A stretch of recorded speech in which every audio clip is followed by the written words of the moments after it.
Hey guys, Dave Fensome here, coming at you live from lockdown from my actual house here in Brighton. Yes, this is my actual wallpaper. I've been staring at it intently for several weeks now. I can tell you anything you want to know about it, every single fucking detail. I'm starting to go a little bit mad. I don't know about you. Anyway, thank you so much to the guys at Laughing Stag, Nick and the rest of them for having me on today. A real pleasure to be invited along. I hope as soon as this lockdown is over, you're all going to go straight down to the Stag and buy as many pints as you possibly can. Support your local businesses, keep these venues alive. I would tell you to drink responsibly, but we both know that isn't going to fucking happen. Anyway, so we're going to try and do some stand-up comedy on video today. It's going to be a little bit weird, let's not lie. Stand-up is quite an interactive experience, and not least for me. I mean, the reason I do this is to fill the void in my soul. I need your laughter to feel normal as a human being, and I'm not going to get it. This is just going to be like a good extended 10-minute wank with no orgasm at the end. So if that's your thing, stick around. If not, there's plenty of other shit to do on the internet at the moment. Anyway, I suppose the good thing is, though, if you don't like it, I don't have to look at your cold dead eyes as you stare and suck the joy out of my soul. So there we go. You know, some on the plus column, some on the minus column. What can you do? Anyway, my name is Dave. I live here in Brighton. This is how I normally dress. Yeah, I realise I'm starting to get a little bit old for it. You don't need to tell me. Started to look like an undercover cop at a skate park. A fact that was brought home to me when I was at a skate park before this lockdown, and none of the kids there would sell me any drugs. Not even the worst heckle I've had on the streets of Brighton. I was walking past a pub that had been playing the football back in the days when football used to happen. Remember those days? Anyway, and I was with two other comedians. One of them was wearing a flat cap, the other one was carrying a longboard. I was just dressed like this, and some bright spark just piped up and went, "Oi, oi! It's BBC Six Music!" Which is not only an insult, but an incredibly well-written insult. Better than anything I'd written that year. Now the thing is, I am getting older. Right? Most of us are. Hopefully we'll all continue to get older in the midst of this coronavirus. But I'm not getting any wiser. That's the fact. I keep waiting for the wisdom to kick in. Now my dad, I love him, but this year I did a very stupid thing. I bought him an iPad for Christmas. Right? Bought him an iPad for Christmas. My dad is 75 years old. All I really gave that man was the gift of confusion. Inadvertently gave myself a gift as well, which was the gift of unlimited IT support until that fucker dies. A joke that is less funny at the moment because he's got COPD. Don't worry, he's fine for now. Anyway, 6:30 the next morning, Boxing Day morning, my phone rang. 6:30 in the morning, 45-minute conversation about what his password may or may not be. You know, I started to think to myself in the middle of that conversation, you know what, Dave? There may have been an easier way to buy a house. Do you know what I mean? Anyway, he's an old dude, my dad. He really is. You know, I set him up with email as well. A few days later, I started seeing a load of spam stuff coming out of his email account. Now, I sent him a message, said, "Dad, I think your email's been hacked." In retrospect, that was a mistake, because we're reasonable people, aren't we, Laughing Stag? We're all reasonable people. We know in that situation, you change your password, you move on with your life. I went round his house, he had a list of suspects. Yeah, seriously, just post-it notes all over the house like he'd set up a fucking crime scene room, trying to catch a serial killer. These post-it notes were everywhere. There were photos of Jeremy Corbyn and ISIS, just a post-it note in the middle with a red ring around it. It said, "The French." He's a good dude though, man. He's a good dude. I miss him. I haven't seen him, obviously. I miss our conversations about politics, you know, because my dad will tell you, big into his politics, big into the political issues of the day, and by that what he means is he cares intently about the traffic on the A27 between Eastbourne and Brighton. Oh my God. He really does give a shit about that though. Remember at the back end of last year when we had an election and it seemed important? He told me, "Dave, I've picked my candidate. I'm going with the Lib Dem guy." I said, "Oh Dad, why is that?" And he went, "Well, all this other lot, they're talking about austerity and the NHS. Brexit. It's like they don't care about the backlog at Beddingham roundabout at all." I went, "Okay, fair enough, Dad. Do you not think that is a little bit of a narrow world view?" And he said, "Yeah, well, this guy has got plenty of other issues as well." I said, "Oh yeah, name one." He said, "The A24. And at that point, I realised I was fucking defeated. I don't know, man. He's a good dude though. I do love him. But he's of that working class generation. My mum and my dad. working class people, came from that post-war generation, grew up with nothing really, nothing at all, but worked really, really hard so that they could have things and offer me things that they never had, you know, give me opportunities that they never had. Like, I was the first person in my house, in my family in fact, to go to university. Yeah, it was a big deal, right? And it was an even bigger deal when a short while later I became the first person in my family to drop out of university. Fucking not for me, mate, to be honest with you. That shit's quite hard. And the thing is, I don't think it was any great loss to the educational world, because the fact of the matter is I went to the University of Wolverhampton where I studied philosophy. Now the thing about philosophy is it's about asking the big questions like, why am I here? Which, as it turns out, is never a more relevant question than when you're in fucking Wolverhampton. It's a weird day, weird time of year though, man. This whole kind of lockdown thing, it's making me think about things that I'm going to miss this year. Like, every year since I was 17, I've been going to a music festival every single year. Every single year. And every time I go, I feel like I learn something about myself. You know, like a festival I went to last year, the thing that I learned was I was too fucking old to be going to music festivals. Too old, man. Fucking hell. Do you know how I first realised I was too old? Because I caught myself using this expression 3 times over the weekend. I was like, oh, this North Face jacket's really paying for itself. There's a cat here. I don't know if you can see this cat. There's a cat right here. It's the joys of doing stand-up from home. I don't know if I can do anything about him, but fuck it, we'll plug on relentlessly. Yeah, the thing about music festivals, man, is I don't know. I just never learned my lesson. I never learned my lesson. Like every year, I'm not a gambling man. Is basically the point I'm trying to make. I'm not a gambling man. I won't put 50p on the Grand National, yeah. But every year, without fail, I throw down £200 on the outside chance. We might get 3 days worth of sunshine in June, right? Of course, we've got sunshine this year. We're all fucking locked in. But normally, I would have lost that bet. Because I remember there last year, middle of June, rained the entire time I was there. Pissed it down. Had to wear Wellington boots. Right? Wellington boots. Now, I'm not proud of much in my life, as you can probably see simply by looking at me. But one of the things I'm proudest of is I've built a life for myself that is broadly free of Wellington boot wearing, because I don't own a dog or murder women, so I've got no use for them. Worst thing about this, the best thing about this festival is when I got home, my wife had bought a house rabbit. Not seen in the shot at the moment, obviously. Yeah, I mean, it lives in the garden. Just fucking loves house music. And that's a terrible joke, even when I do it live. So there we go. I don't know what else to tell you guys. I've been married for, well, God, how long now? 10 years. Yeah, 10 years, 11 years this year. Jesus Christ, my wedding anniversary this month, funnily enough. But yeah, you know, I'm happily married as well. Normally, when a comedian gets up on stage, or in this case, in their front room, they'll tell you all of the things that are wrong with their marriage, right? And I can't do that, not least because my wife is filming this set for me. But no, seriously, I can't. I'm happily married. I'm married to a wonderful woman, and for the purposes of comedy, it's fucking inconvenient. That's really inconvenient. Because the fact of the matter is, you know, right now I'm having an affair that I don't want just for some material. And it's becoming incredibly difficult with this lockdown to keep it going on. I'm obviously not having an affair, guys. I'm obviously not doing that. I can't think of anything worse than having to sleep with someone new in my 40s. God, imagine being single in your 40s, man. Fucking hell.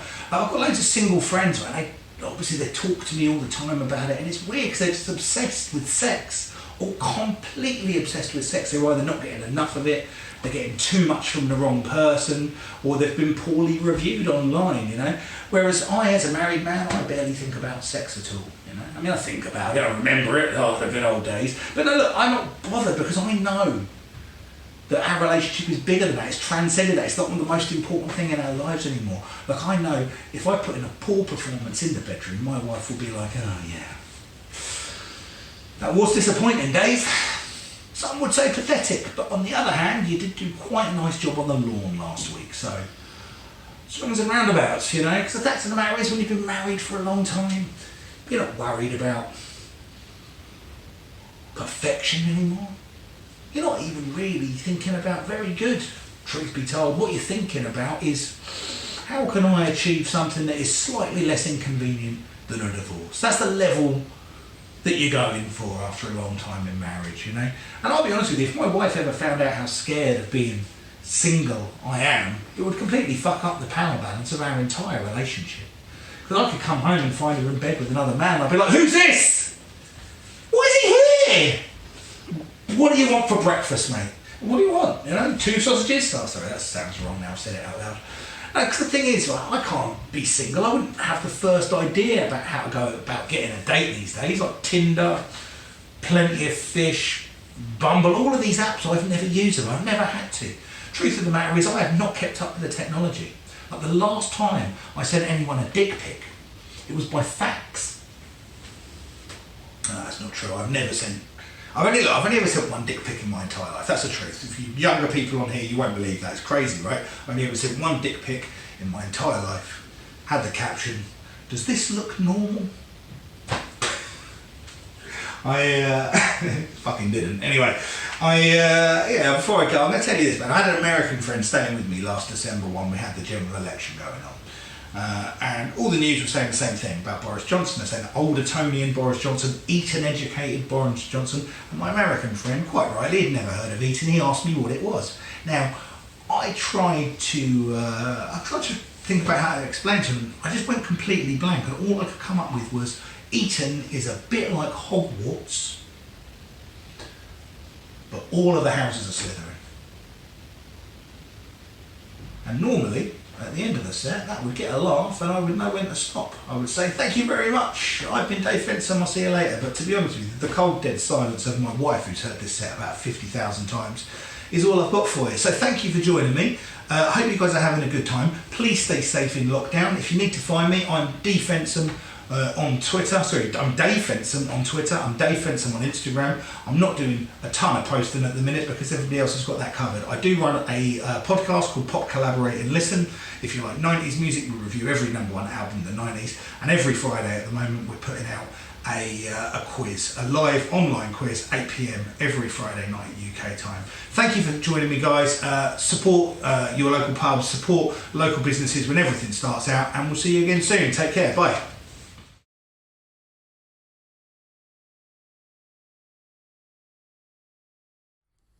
Hello, good evening. This is Hannah Brackenbury saying hello from Hove to everyone over at the Stag Inn in Hastings. Well, I guess there's very few of you over at the Stag Inn because we're all at home, aren't we? We're all in this crazy lockdown situation. I was over at the Stag just at the beginning of March. Doesn't seem that long ago, but the world has changed so much since then. I'm now gigging from my sofa. So I'm sorry I can't be there, and I'm sorry that none of us can be there. But the least I can do is bring you some funny songs from my sofa. I'm going to start with a little medley of songs on the theme of my favourite hot beverage.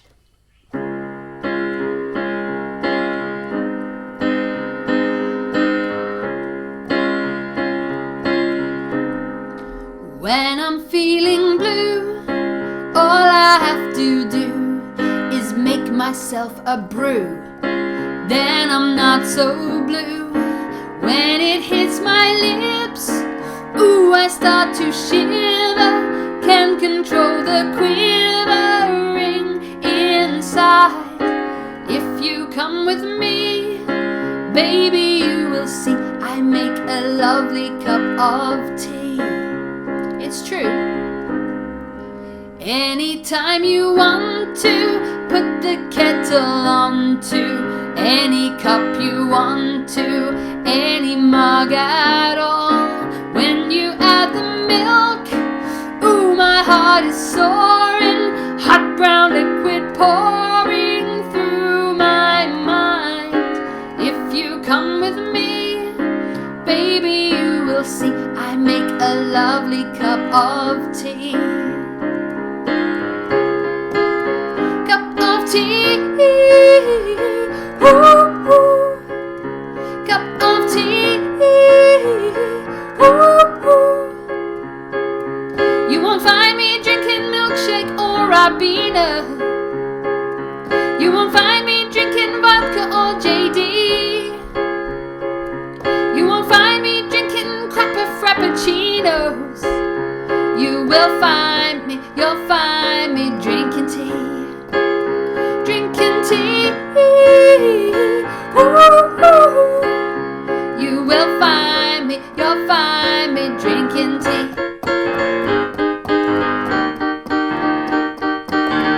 I need a cuppa is what I need. Hey, hey, I need a cuppa is what I need. Hey, hey, I need a cuppa is what I need. And if I share with you my tea bag, will you share your cuppa with me? Bad times are coming and my mouth is ever so dry.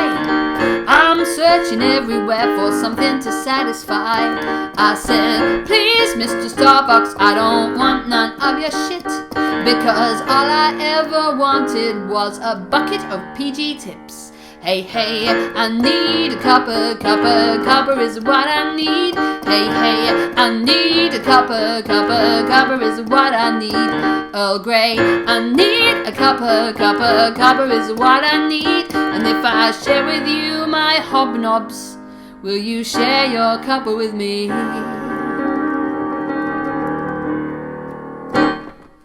Thank you. I hope you enjoyed that one. It's made me fancy a cup of tea right now, I can tell you. All I've got is some water here. I'll have a little sip of that.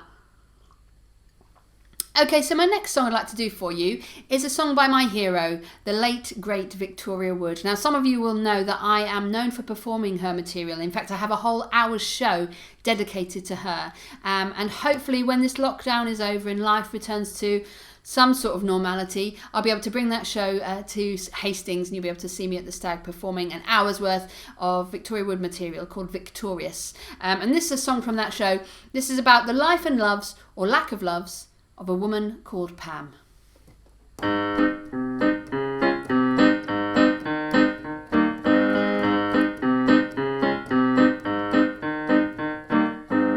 Can I tell you who I am? I'm Pamela Patricia, but they call me Pam. I don't like shorts or slingback shoes. My only pair of trousers are my gardening trews.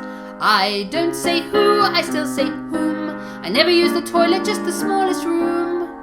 I don't say gay, I still say queer. I think that Mussolini had the right idea. Da da dum da dum da da da da da da da dum.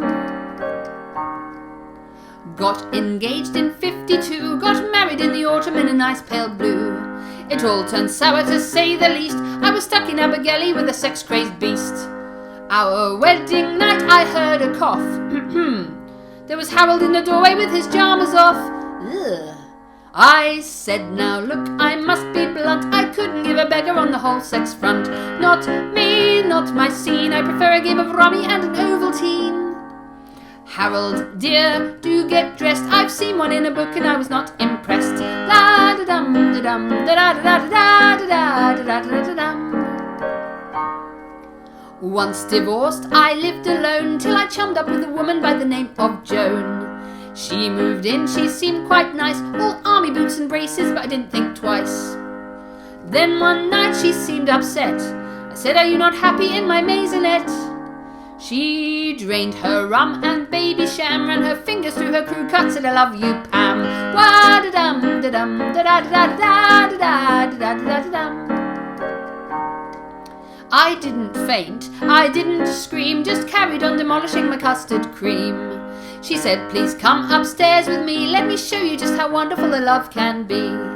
I said, all right, but don't be late. There's a thing by Alan Bennett on at 8:30. So up we go, and off she went, but all I seemed to think about was Stoke-on-Trent. Not me, didn't gel, I prefer a cup of cocoa and a Ruth Rendell.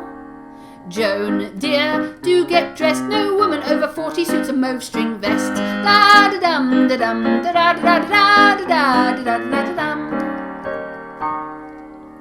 Then one year to beat the blues, I booked myself a cabin on a 10-day cruise. So much to do, so much to see, with a load of single women who look just like me. Then one day I clicked like that, with a bachelor called Billy in a golfing hat. We were so happy, hand in hand, listening to a lecture on the prostate gland. Da-da-dum, da-dum, da-da-da-da-da-da-da-da-da-da-dum. I told him sex had been no-go. He took it as a challenge and we went below. We kissed and hugged without delay. He tried to take my rain hood off, I said no way. He said, I'll bet you 10 whole pounds, I'll bet you have an orgasm while I'm around. He got stuck in, he really tried, but he only felt a tremor down my left-hand side. Not me, not my boast, I prefer a spot of ironing and a round of toast. Bill, dear, do get dressed, but he just fell over moaning as he clutched his chest. He went, "Ah, ah." Bill was dead, he died for me. They took him on a stretcher as I drank my tea. But as I poured another cup, I thought I've never had that orgasm. I'm 10 quid up.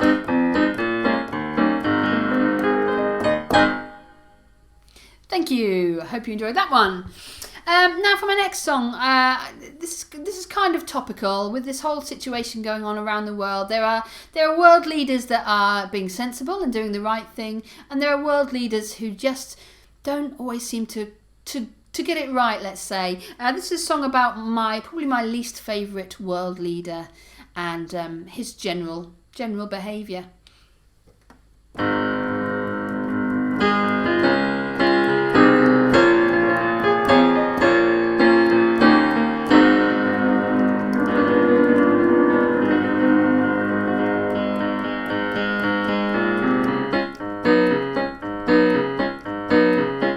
Have you heard the news today? I think it must be fake. They said they'd made him president, there must be a mistake. This awful man and his terrible tan and his team of correspondents have moved into the White House now. The world is quite despondent. Will you find him resident? No, you'll find him at the golfing green. Will he act like president? Not while he's glued to his Twitter screen. Too many tweets make a twat. Remember that.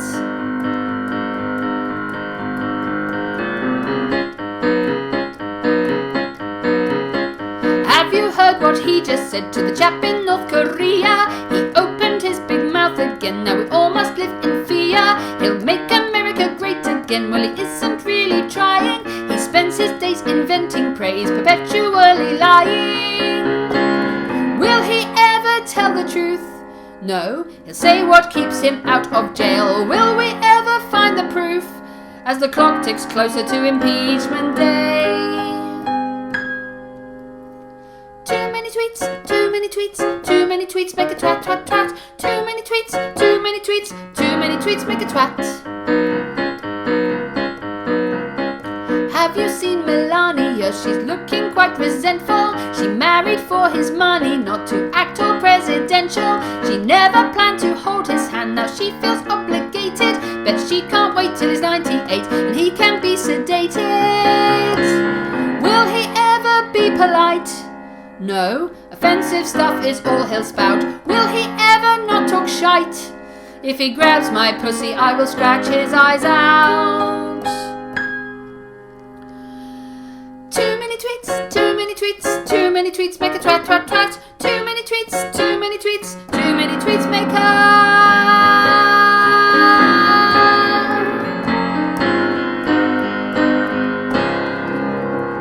twat. Thank you so much. I'm going to finish up with one last song. The song I'm going to dedicate to the ghost cats in the pub, who I always like to say a little hello to when I'm up there. So this is for the ghost cats. This is a song on the it has a cat theme, let's say. It's originally by a young lady called Taylor Swift, and I've changed a few of her words. So I'm going to finish up with this last one. Do enjoy.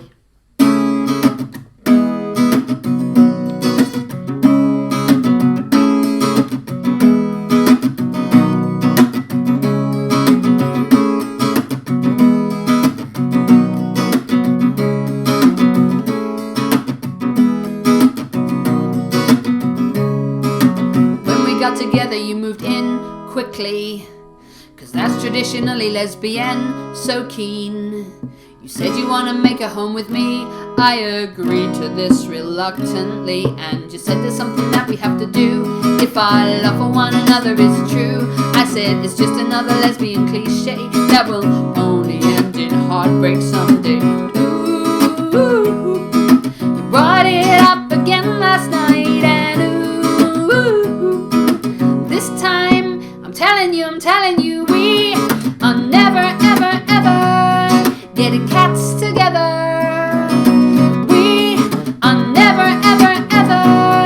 getting cats together. You know I prefer dogs and you have that allergy. So we are never ever ever getting cats together. Like ever.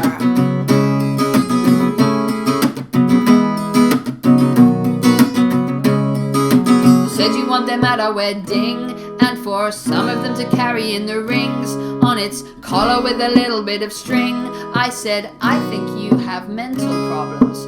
Ooh, you brought some catnip home last night, and ooh, this time I'm telling you, we are never ever ever getting cats together. We are never ever ever getting cats together. The landlord wouldn't like it, it would breach our tenancy. So we are never ever ever getting cats together. And she was like, never? And I was like, never ever ever. Until you called to say a friend at work just happened to be giving away a box full of kittens. So guess what? Now we have 11 cats together. We have 11 cats together. This place smells of cat pee, and I think we've all got fleas. Now we have 11 cats together. We have 11 cats together. Thanks so much, Hastings. Enjoy the rest of the show, and stay safe, stay indoors, stay safe, and I hope to see you sometime very soon. Bye-bye.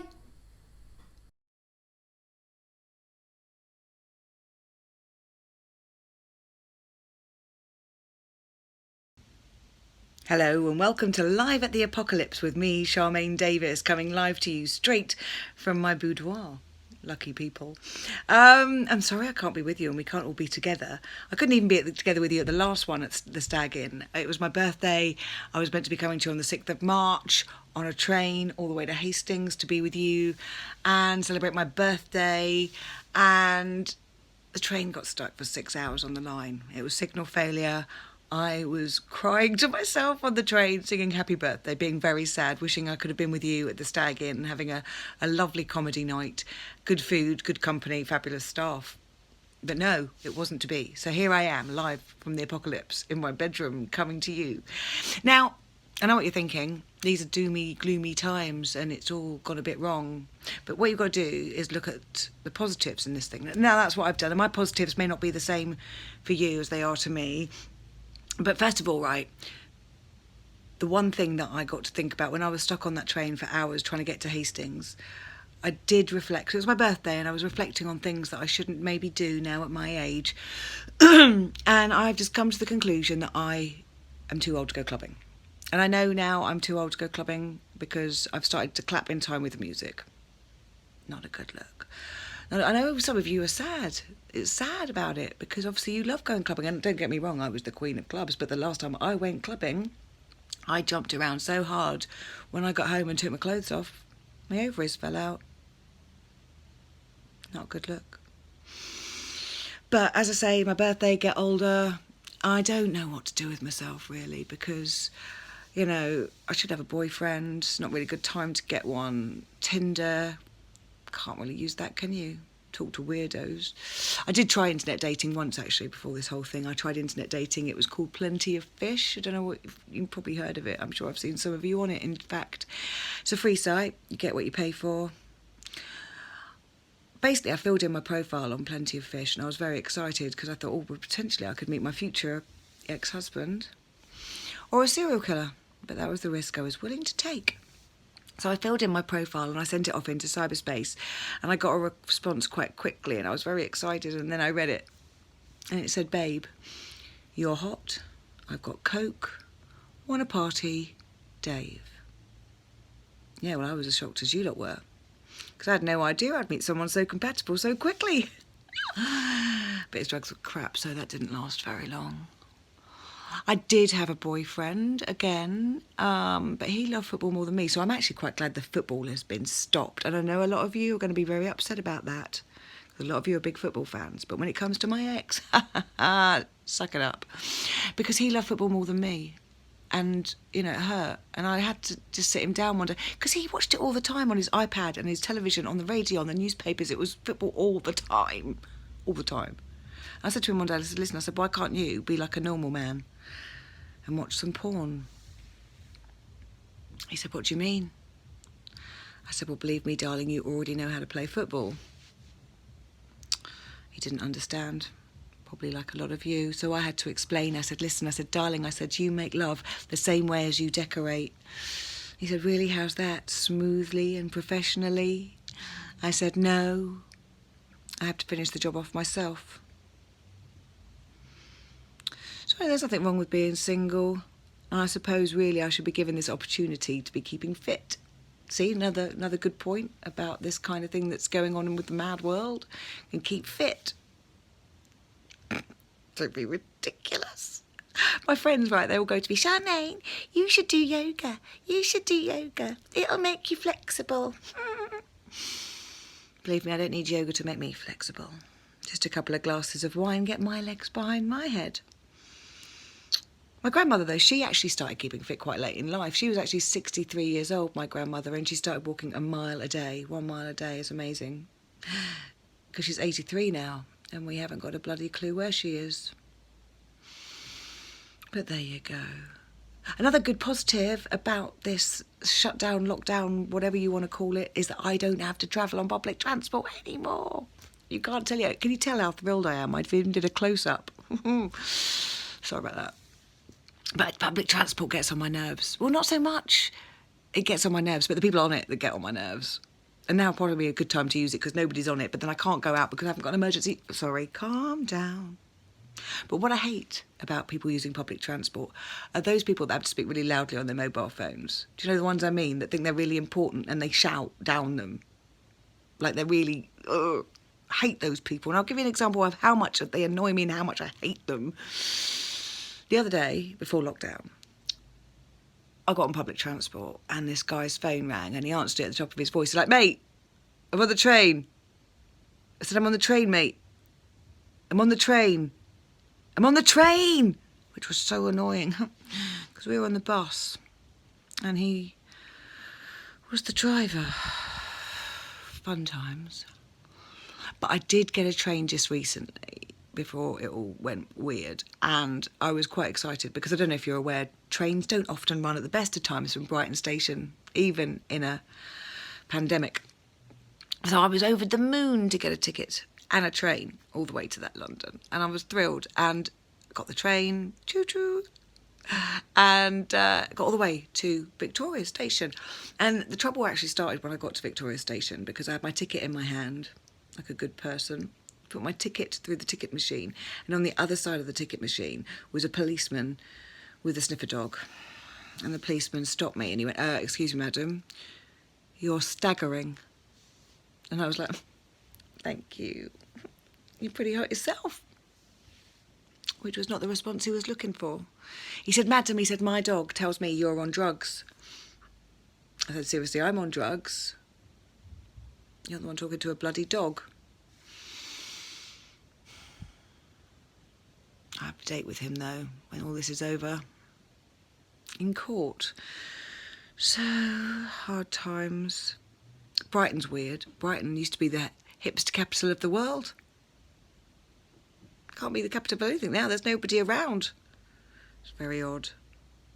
I don't mind getting out and about. Can't fly anywhere, which is good, actually, because I hate long-haul flights. I will have a beach body ready because I will be starving to death because I can't get to the shops. So I'll have a beach body, but I won't be able to go to the beach, which is fine because I don't really like long-haul flights. That's another positive about staying in and not going anywhere. Long-haul flights. I hate long-haul flights.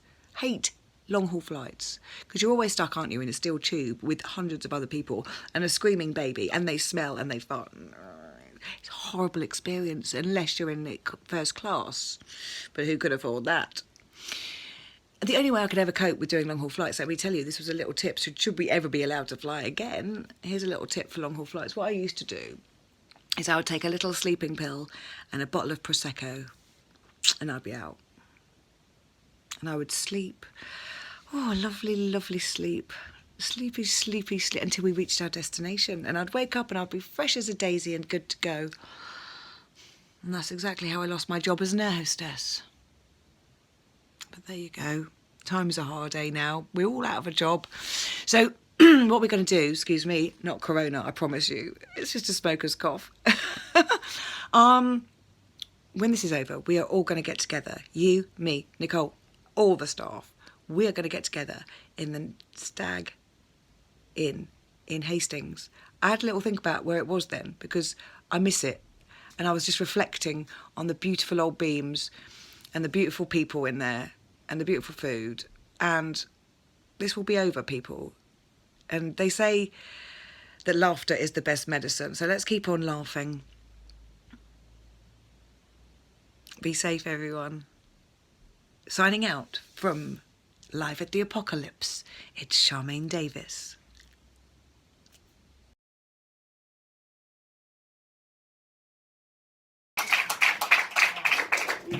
Are you alright? Yeah. Good. I'm single, but I think it's alright because I'm in my mid-20s. Anyone going with that? No? late 30s. Still okay. And it's fine. Anyone else single? Yeah. Cool. Anyone in here single but not answering the question because I'm the one asking it? That hurt? Good. I'm single. I tell you what, I've been single for a while and I've become selfish. Like really selfish, you know? Because when you look after just you just get used to being selfish, you know? Like I've realised I kind of want a relationship, but I want it all on my own terms. And that's not what that is, but that's what all of you want. You know? Like I want someone who'll cuddle me when I want it. I want someone who'll walk with me when I want it. I want someone to have sex with me when I want a dog.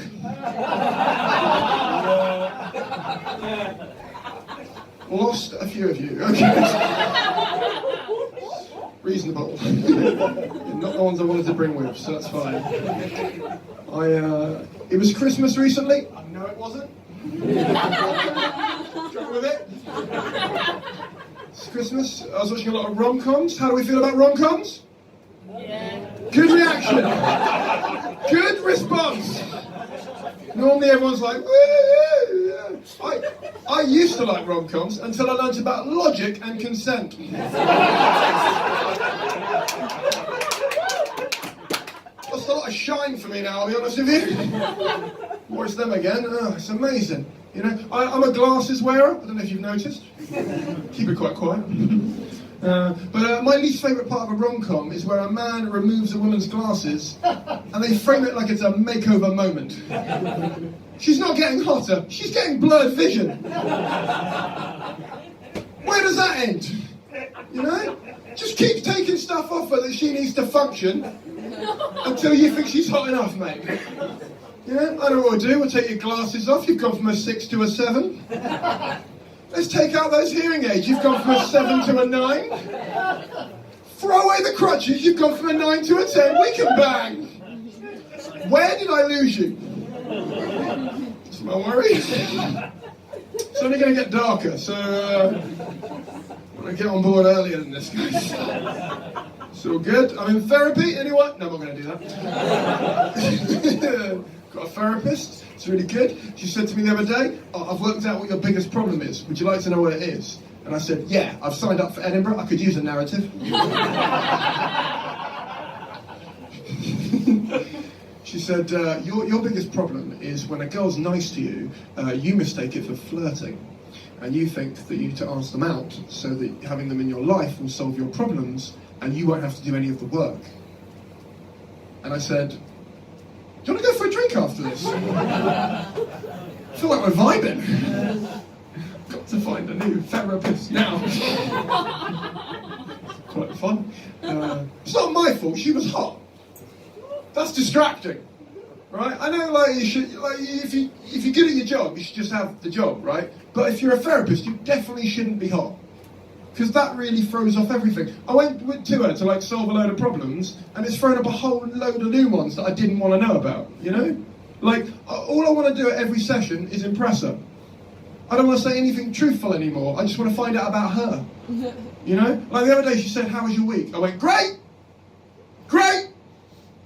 Great! Had a lovely time. I went to the gym 4 times. I've never felt more emotionally stable. I think I'm ready for a relationship. Where did you grow up?" It's all good. Have you seen this? Have you seen on Twitter there's a big debate about Disney princesses? Seen this? No one else? No? Okay, I'll tell you what happened. So basically, I've got a lot more free time in the day than all of you, clearly. Basically, there's this whole debate about how they want more diversity in Disney princesses. They want them to look different because all of them look the same. They want to have more different body types and things in Disney princesses. And I went, yeah, that's a great idea. But why are we stopping there? You know? I want to see a Disney princess that has to use CBT to manage her anxiety. And I want to see a Disney prince that can't get an erection because of his antidepressants. Where's my representation? Shared too much. Fun times. Have you ever been dating someone, right, and they've suggested something sexually, and you thought, it's not my thing, but this might be my only chance? You know? We know what the pervs are in the room now. I like the way you're pointing as if I didn't clock it. It's amazing. Everyone in the row behind you just went, damn. It's all good, it's all good. What was the last thing that was suggested to you that you were like, yeah, all right? Okay. Too many, love it. I love having a pervert in the front row. It makes me feel a lot more comfortable about my life. I'll tell you what happened, right? She said, why don't we incorporate food into our sex life? And I said, why don't we not? I thought I was a 3-course meal on my own, right? Fuck off, right? I know why you're laughing, that hurts. Amazing, right?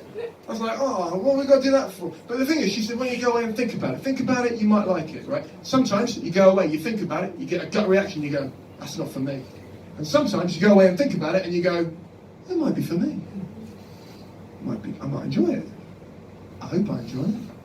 I mean, I hope I enjoy it, but I hope I don't enjoy it so much that it becomes my thing, and I have to explain it to the next person like I've always been the weirdo. You know? So, I'll tell you what happened, right? I went round her flat, I tied her up, and I ate all her chocolate.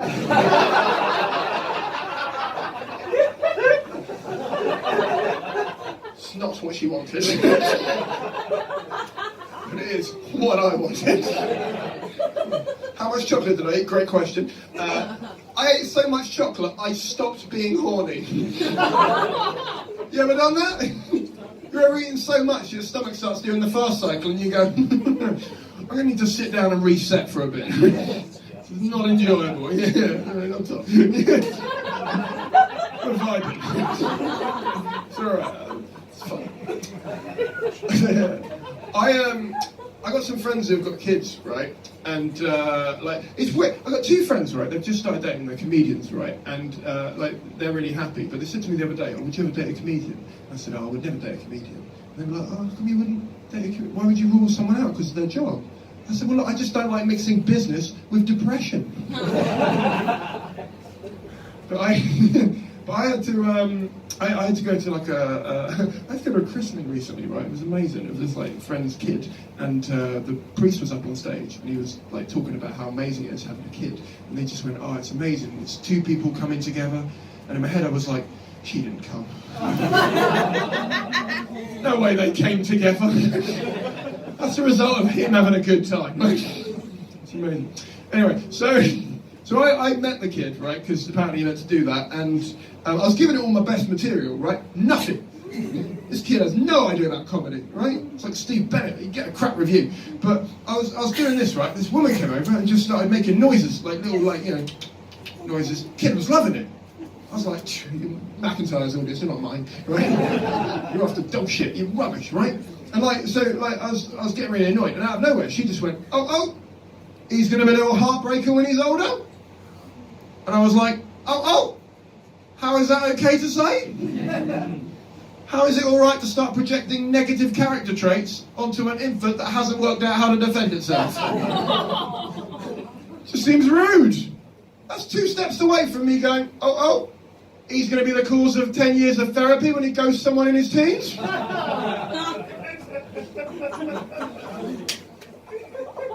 Oh, he's going to spread a lot of chlamydia in his 20s? Oh, he's going to vote out. He's going to be the worst child of all time. Seems rude. Anyway, you guys have been absolutely lovely. If you like the jokes, but you don't like how I sound, I'm on Twitter. That hurt, right? That amazing. This made me cool. Thank you very much for your time.